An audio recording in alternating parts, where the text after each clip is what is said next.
तो अमेरिका ने संकेत दिया है कि ईरान में उसका सैन्य अभियान अपने अहम लक्ष्य को हासिल करने के बेहद करीब है और आगे की रणनीति में प्रत्यक्ष भूमिका घटाने और साथ ही सहयोगी देशों को जिम्मेदारी देने पर भी अब वो पूरी तरह से जोर दे रहा है।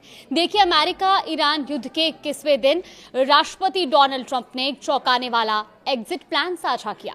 उन्होंने अपने social media platform truth social पर जारी एक विस्तृत पोस्ट में यह दावा किया कि अमेरिका अपने सैन्य उद्देश्यों को पूरा करने के बेहद करीब है और अब वो मध्य पूर्व में जारी अपने बड़े सैन्य अभियानों को धीरे धीरे कम करने यानी कि वाइंडिंग डाउन पर विचार कर रहा है। ट्रंप ने अपनी पोस्ट में उन उपलब्धियों को भी गिनाया जिन्हें वो जीत का आधार मान रहे हैं। उन्होंने कहा कि हमने ईरान की मिसाइल क्षमता, रक्षा औद्योगिक आधार, नौसेना और वायुसेना को पूरी तरह से नष्ट कर दिया है।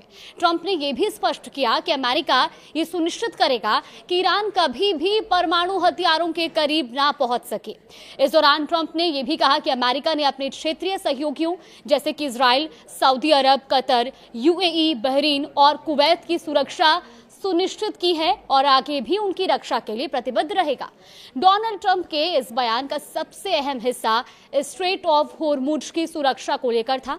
उन्होंने साफ लहजे में कहा कि जो देश इस समुद्री रास्ते का इस्तेमाल अपने तेल और व्यापार के लिए करते हैं, अब सुरक्षा और पुलिसिंग की जिम्मेदारी भी उन्हीं की होनी चाहिए।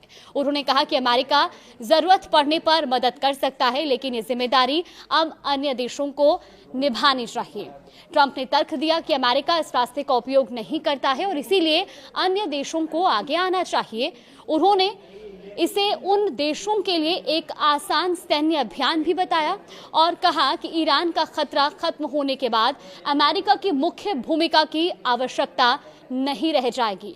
आपको बता दें कि स्ट्रेट ऑफ होर्मुज दुनिया की ऊर्जा आपूर्ति के लिए बेहद अहम मार्ग है, जहां से बड़ी मात्रा में तेल और गैस की सप्लाई होती है।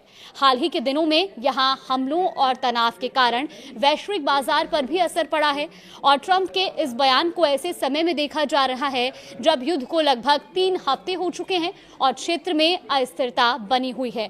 फिलहाल इस पर आगे किस तरह के बयान सामने आते हैं, इस पर भी हमारी नजर बनी हुई है। आगे आपको अपडेट देंगे।